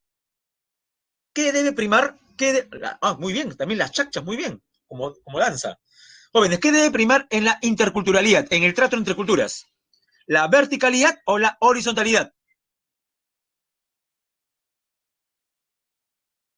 Verticalidad implicaría que una es mejor que la otra. Horizontalidad, que todas son iguales y se deben respeto mutuo. Correcto, la horizontalidad, no se olvide. Interculturalidad es una interacción. 7. Incorporar a la vida nacional a los peruanos organizados en los llamados pueblos originarios. Si son de la sierra, ¿cómo están organizados, jóvenes? Si son pueblos originarios de la sierra, ¿en qué tipo de comunidades están organizados? A ver, recuerden, en la sierra, comunidades practican todavía la minca, el aini. Comunidades, ya hay dos alternativas, jóvenes, nativas y campesinas. Las que están en la sierra se llaman comunidades nativas o campesinas. Eso sí ya debe, sobre eso ya, muy bien, campesinas, campesinas. Y las que están en la selva y proceden de las tribus, ¿cómo se denominan? Las que son de la selva, campesinas en la sierra, y en la Amazonía se llaman comunidades, correcto, no se olviden, nativas. Por lo cosas en común, propiedad comunal de la tierra, usufructo común.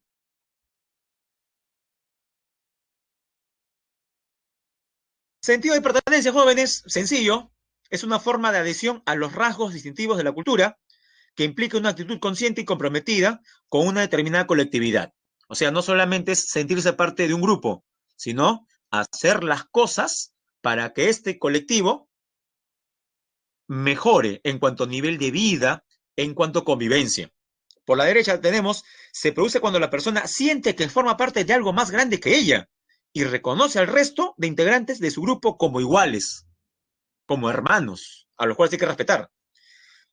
La identidad nacional es promovida por los organismos del Estado, el Estado es uno de los principales propulsores, las instituciones civiles y los medios de comunicación. Y luego, jóvenes, tradiciones y costumbres. Eh, Nos quedan pocos minutos. Ya. Antes de dar con las claves e ir con la encuesta, jóvenes, recuerden un dato. Lo resumo. Tradición, tradición, como dice la teoría, es una manera de pensar o comportarse, hacer algo. Ejemplo, las festividades. Las festividades, las fiestas son tradiciones. ¿Y qué es la costumbre? La costumbre dentro de la tradición es la forma como se practica, el uso, por ejemplo. Pero, profe, no entiendo. Ya. A ver si me está entendiendo. La Navidad sería una costumbre o una tradición. La forma como festejamos la Navidad. ¿Qué dices? ¿Una costumbre o una tradición? La Navidad. No, jóvenes. La Navidad, al ser una fiesta, al involucrar una serie de aspectos, es una tradición. Tradición, sí. Ahora, qué es una costumbre en la Navidad? Por ejemplo, armar el nacimiento. Ah, profesor, entonces, ¿qué significa? Que en el futuro, podría haber un cambio en la costumbre, pero conservando la tradición. ¿Cuál es?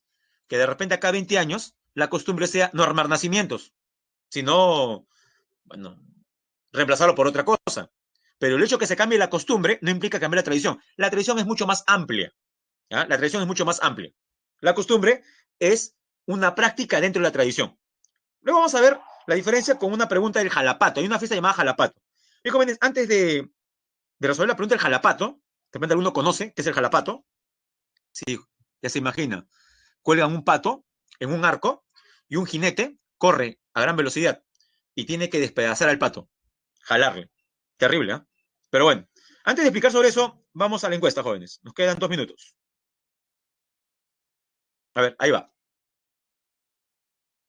Ah, recuerden, la tauromaquia, ¿correcto? También es una tradición que yo considero que deberíamos variar, ¿no? La corrida de toros, por ejemplo, ¿no? La corrida de toros es una tradición, donde lastimosamente muere el toro. Yo soy de la idea que se sigan corriendo toros de repente, ya muy bien. Disculpe, todavía no he pasado. Ya. Yo soy de la idea, por ejemplo, que sigan habiendo corrida de toros, pero que no muere el toro, pues. Que el torero demuestre su destreza, que haga una media Verónica, una Verónica completa, que demuestre, por ejemplo, que puede driblar al toro. Muy bien, pero que no muere el animal, pues, desangrado, en medio de la arena. Eso es terrible, eso es terrible. Profe, entonces, ¿qué se podría hacer? Bueno, simplemente no reemplazar, por ejemplo, las varillas con algunas de repente que sean retráctiles, ¿no? Y se queden pegadas o marcadas en el lomo del toro. O sea, que no le hagan daño. Y así se conservaría la tradición de la corrida de toros. El toro va a seguir corriendo, pero ya no muere, ¿no?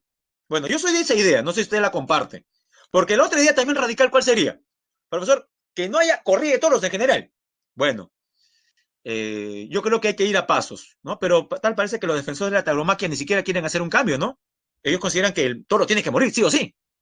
Bueno, ahí sí yo no estoy de acuerdo al respecto, ¿no? O, por ejemplo, la pelea de gallos, con navajas encima, ¿no? Pelea de gallos y con navajas. Terrible. ¿Recuerda el caballero Carmelo? De repente se puso a llorar, ¿no?